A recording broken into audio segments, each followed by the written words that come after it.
तो आपको बताते चले कि ये पहली बार नहीं है जब लखनऊ में इस तरीके की कोई वारदात हुई है कोर्ट परिसर के अंदर। 13 फरवरी साल 2017 में भी लखनऊ बार के संयुक्त सचिव संजीव लोधी पर बम से हमला किया गया था। तो वही साल 2012 में सिविल कोर्ट परिसर में सीढ़ियों के नीचे कूड़े के ढेर में विस्फोट हुआ था। तो वहीं साल 2018 में सिविल कोर्ट में दूसरे तल पर बाथरूम के अंदर सुतली बम के ताबड़तोड़ धमाके हुए थे। तो लगातार इन सभी वारदातों से लखनऊ का कोट दहल चुका है, लेकिन उसके बावजूद भी जो पुलिस है ना तो वो सीख ले रही है, ना तो सुरक्षा व्यवस्थाएं दुरुस्त कर रही है। तो चलिए रुक करते हैं सीधा आशुतोष का, जो इस वक्त सुल्तानपुर से हमारे साथ जुड़ चुके हैं। देखिए आशुतोष, लखनऊ में जो ये हत्याकांड हुआ है कोर्ट परिसर के अंदर, इसने लखनऊ के कोर्ट व्यवस्थाओं पर तो सवाल खड़ा किया है।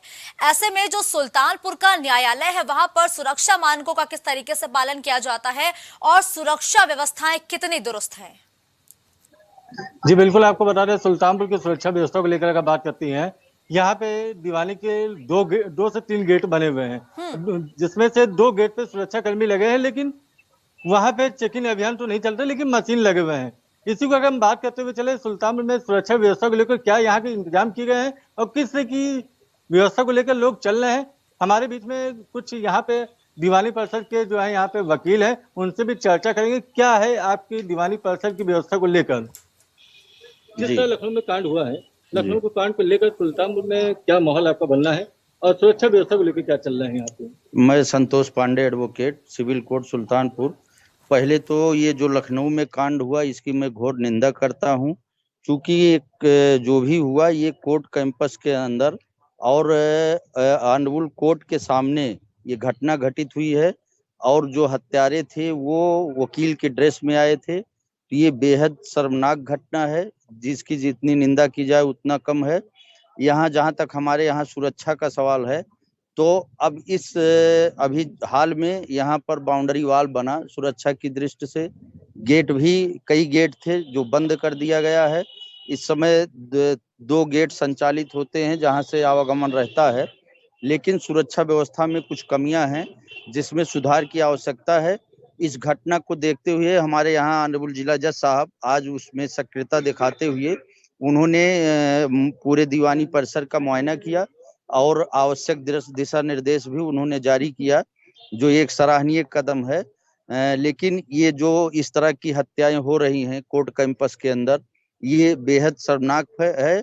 इस पर बार काउंसिल को तत्काल संज्ञान लेना चाहिए और इसके लिए आवश्यक ठोस कदम सरकार को और प्रशासन को उठाना चाहिए। आपके सुल्तान में बड़े से बड़े मुजरिम आते हैं और जब कोई बड़ी घटना होती है तो सुरक्षा व्यवस्था बढ़ा दी जाती है। उससे पहले कोई सुरक्षा व्यवस्था गेट पे नहीं देखने मिलता है, इसको लेकर आप क्या?